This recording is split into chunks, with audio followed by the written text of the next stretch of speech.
Hey guys, so welcome to Red Couch Talk, where we talk about real things and hopefully spark conversation so that you can talk about real things too.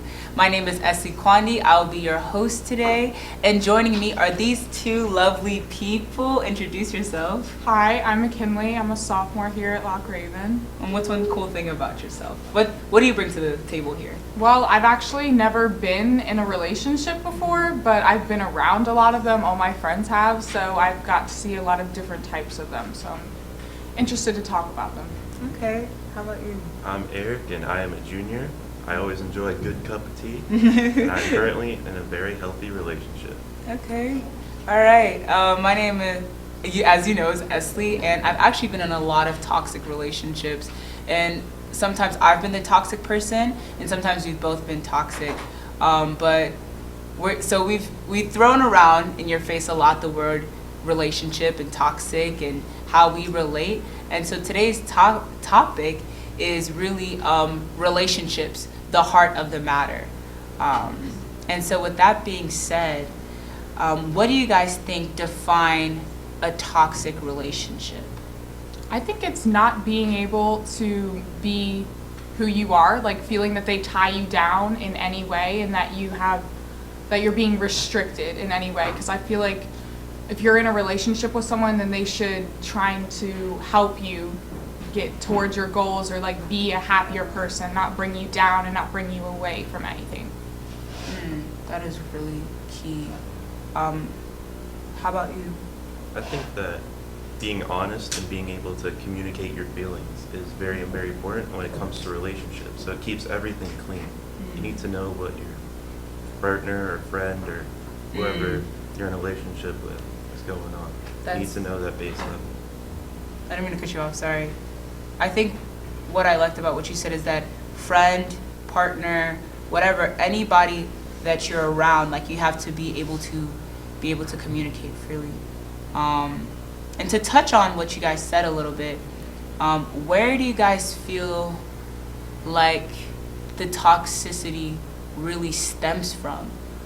Because when you first meet a person, that's when you start to say like, this is who I am.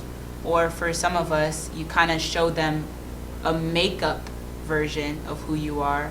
And then they kind of have to fish for the real you, or you kind of have to put out the real you. But I guess what I'm trying to go with that is, how can you be able to identify where the toxicity stands when the relationship is just starting? I feel like some of that toxicity that you're talking about, that originates, it comes from the fact that people want to be somebody that they don't want to be, but they really don't. Wait, are you going to talk about that today? I mean, you got to touch on it a little bit. Yeah, you do. Tell us about it, though. Like, what do you mean by that? Define your term. It's hard because the reason why people are even toxic in the first place, they don't like their own image. They just got to... Sorry. Ooh. I think I might have to... Yeah, no, that's real. Ooh. Do you want to touch on that? I mean, yeah, I agree with him that like people are like kind of hiding who they are before they get into a relationship. Yes. Because you can't really see everything about a person just when you meet them, so there's a lot to uncover. But I feel like once that people like do get more open in a relationship and you start to learn more about another one, like things can actually start going more downhill from there after you learn more about the person. Wow. And so, like you're saying that if two people come in a relationship, right, and they are not, first of all, they're not whole. We're going to talk about wholeness a little bit, but they come broken people with, emotional baggage from maybe their last relationship or maybe from their childhood, and then because of the emotional baggage, because of the brokenness, if you don't fix this, imagine I smash this thing. Sorry, I didn't mean to take your thing, right? Imagine I smash this cup, which I won't because Luke, our producer, will kill us. But if I smash this cup and it's broken and I try to put it together and I put paint on it, right? With time, the paint will wear off and you will see the cracks. And the paint will actually wear off quickly with friction. And so what you have is two people probably coming together, broken, not made whole. The cup wasn't restored or redeemed to its original value.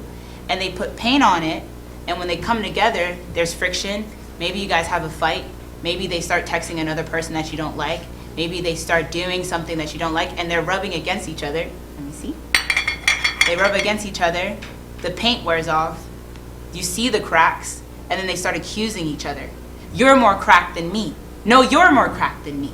And then they keep butting heads until all of their fragments fall apart. It's a very good analogy. I didn't even plan that. Very nice. So we thank God. But like, yeah, for real, like, that's what happens in toxic relationships. You have two broken people coming together, and they try to like make it work. At first they're like, ooh, we like each other, let's, you know what I'm saying? But little things, and the paint starts to fall one by one, and that's why, yeah. So do you guys want to touch on that analogy a little bit? Like, why do you, like, anything that pointed out to you, if you wanted to like relate that? Yeah, I feel like the friction between the cups can be reduced with some honesty. Because when it comes back to it, honesty is one thing that helps change toxic relationships. You gotta be honest to your partner. You can't just hide all these things. You can't put this mask on. You gotta be straight out. Yeah, I agree. Communication is key.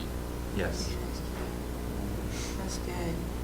And so I also mentioned talking about wholeness. Because to be very honest with you guys, I was that cup, you know? And I was more fractured than most. In fact, I kind of look like those, you know, those vases, that the stained glass vases, and they're like they look like somebody took like a gun and like shot them, and then it's like a spider web of like cracks. Like that was me. And I was beautiful in the sense that I had the stained glass and it was pretty. But you know, when you look at those vases, you're like, what takes, like, I feel like it only takes one small thing for that thing to break. And so I was broken. And the thing is, I was a lot of times when you're broken, you go to relationships for validation. And so I think that we have to find validation outside of relationships. Before you enter into a relationship, before you're actually able to be useful in a relationship, how do you think that process of wholeness needs to occur? I think people need to take the time to figure themselves out before they get into a relationship. They need to see who they are, see what they want to be, see what, maybe not what they want to do, but what they're striving for. They want to see their goals. Because if you have somebody that gets in the way of any of that, you can't be your true self. It just doesn't make any sense. I completely agree. Like, you need to know what your goals are, and you need to make sure that the person that you're getting into a relationship also knows what those goals are and like where you want to go, and make sure that they're not going to hold you back from them. Yeah. And so I think we had a very interesting conversation. Who are the people, I want us to take like 5 seconds to kind of name, like, who are the people that you think are most vulnerable? Not the names of those people, but what they're characterized by. Like, what are the people that you think are most vulnerable to toxic relationships and being broken in those relationships? Those who have been touched by toxic relationships outside of their own at a young age. Yes. So I think that kind of plants a seed in their hearts and in their brain to Yes. act a certain way. That touched me. How about you? I think the same thing as him. I think if you've seen it before, then you're probably more prone to get in another one. Yeah. So I'm going to name them. I think people who come from broken families, people who've experienced sexual abuse at a young age, which I'm a survivor of, people who have been rejected by their peers, people who have had identity issues. Like, you know, am I defined by my career, or am I defined by having essence on the inside? And so with that being said, we would like to give you guys some resources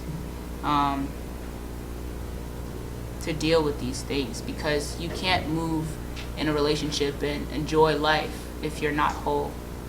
So some of those resources are the guidance counselors, trusted adults that you see walking in wholeness. And I personally run a club at the school called Bethel Campus Fellowship, where we try to moderate that healing through understanding self and counseling and community. So it was great to have you guys. Is there one last thing that you want to say before you go? I just want to say, be honest and be open. Be honest and be open. Just be open. Pretty much what he said. Keep that. Be honest. Be open. Yeah. It's simple. It's simple. Love is real and love is possible. Bye, guys. Thank you for joining us. Bye. Thank you.